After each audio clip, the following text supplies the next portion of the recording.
ଏହା ଆମ ଅଞ୍ଚଳ ପାଇଁ ଗୋଟେ ଦୁର୍ଭାଗ୍ୟଜନକ ପରିସ୍ଥିତି। କାରଣ 1.5 ବର୍ଷ ଭିତରେ ମାନେ 7 ଜଣ ବିଡିଓଙ୍କର ଯୋଉ ବଦଳି ହେଇଯାଉଛି, ମାନେ ହାରାହାରି ଦେଖିଲେ 3 ମାସ ବି ଗୋଟେ ବିଡିଓ ରହିପାରୁନି।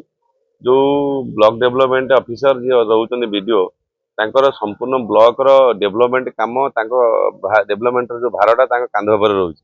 ମାତ୍ର ସେମାନେ ସମ୍ପୂର୍ଣ୍ଣ ଏରିଆକୁ ଚିହ୍ନିବା, ଜାଣିବା ଆଉ ପରିଚିତ ହେବା ପୂର୍ବରୁ ସେମାନଙ୍କର ବଦଳି ହେଇଯାଉଛି। ଯାହାଫଳରେ କୌଣସି ଉନ୍ନତିମୂଳକ କାର୍ଯ୍ୟକ୍ରମ ଆମ ବ୍ଲକରେ ଜମାରୁ ହେଇପାରୁନାହିଁ।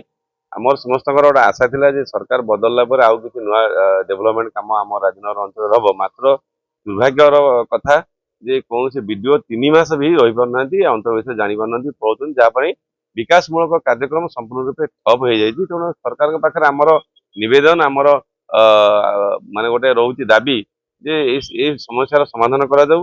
ବିଡିଓ ମାନେ ରୁହନ୍ତୁ, ବିଡିଓ ମାନେ ସ୍ଥାୟୀ ହେଇକି କିଛି ବର୍ଷ ବି ରହିଲେ ସେମାନେ ଏରିଆ ବିଷୟରେ ଜାଣିବେ ଏବଂ କାହା ଯୋଉ ଯୋଉ ଜିନିଷର ଅଭାବ ଅଛି ତାକୁ ପୂରଣ କରିବେ, ଡେଭଲପମେଣ୍ଟ କରିବେ। ସେଥିପାଇଁ ଆମେ ସରକାରଙ୍କ ପାଖରେ ଏତିକି ନିବେଦନ କରୁଛୁ। ବାରମ୍ବାର ବିଡିଓଙ୍କର ଟ୍ରାନ୍ସଫର ହେବା ରାଜନଗର ବ୍ଲକ ଏହା ତ ଦୁର୍ଭାଗ୍ୟଜନକ କଥା।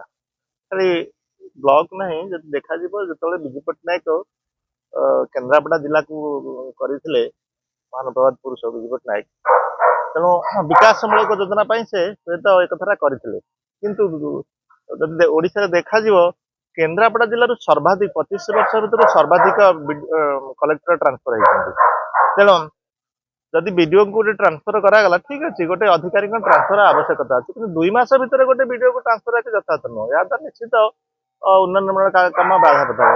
ଯଦି ବିଡିଓ କିଛି ଦୁର୍ନୀତି କରୁଛନ୍ତି, ତାଙ୍କ ଉପରେ ଉପସ୍ଥିତ ଅଫିସର ଅଛନ୍ତି, ସବ୍ କଲେକ୍ଟର ଅଛନ୍ତି, ଏଡିଏମ୍ ଅଛନ୍ତି, କଲେକ୍ଟର ଅଛନ୍ତି, ତାଙ୍କ ଦ୍ୱାରା ତାଙ୍କ ବିରୁଦ୍ଧରେ କିଛି କାର୍ଯ୍ୟାନୁଷ୍ଠାନ ନିଆଯାଇପାରେ। କିନ୍ତୁ ଜଣେ ବିଡିଓଙ୍କୁ 2 ମାସ ଭିତରେ ଟ୍ରାନ୍ସଫର କରିଦେବାଟା ଅତ୍ୟନ୍ତ ଦୁର୍ଭାଗ୍ୟଜନକ କଥା। ଏହାଦ୍ୱାରା ନିଶ୍ଚିତ ଗୋଟେ ବ୍ଲକର ଉନ୍ନୟନମୂଳକ କାର୍ଯ୍ୟକ୍ରମ ବାଧାପ୍ରାପ୍ତ ହେବ।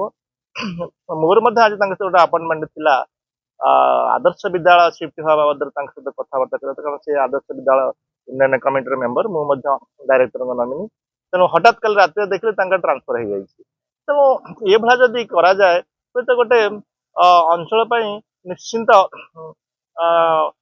ଗୋଟେ ଦୁର୍ଭାଗ୍ୟର କଥା।